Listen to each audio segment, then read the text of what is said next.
सबसे अधिक सुकुमार कौन?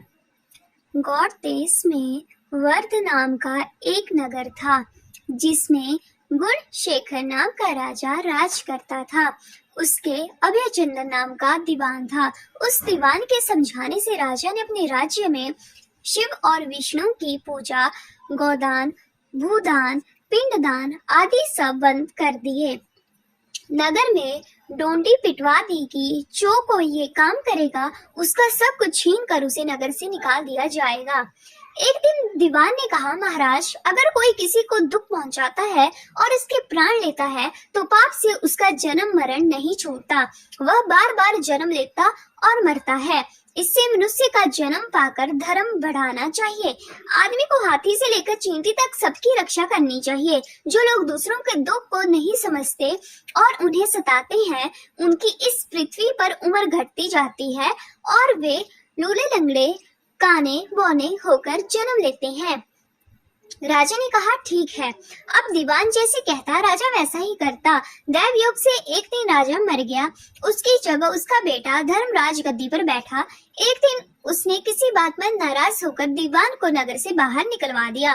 कुछ दिन बाद एक बार वसंत ऋतु में वह इंदुलेखा, तारावली और मृंगावती इन तीनों रानियों को लेकर बाग में गया। वहां जब उसने इंदुलेखा के बाल पकड़े तो उसके कान में लगा हुआ कमल उसकी जांघ पर गिर गया। कमल के गिरते ही उसकी जांघ में घाव हो गया और वह बेहोश हो गई।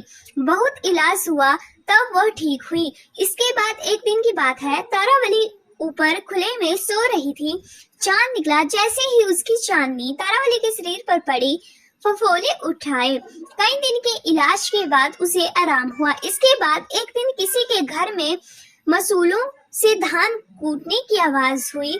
सुनते ही मृंगावती के हाथों में छाले पड़ गए। इलाज हुआ तब जाकर ठीक हुई। इतनी कथा सुनाकर बेताल ने पूछा, महाराज बताइए, उन तीनों में सबसे ज्यादा कोमल कौन थी? राजा ने कहा, मृंगावती, क्योंकि पहले दो के घाव और छाले कमल और चांदनी के छूने से हुए थे। तीसरी ने मूसल को छुआ भी नहीं और छाले पड़ गए। वही सबसे अधिक सुकुमार हुई।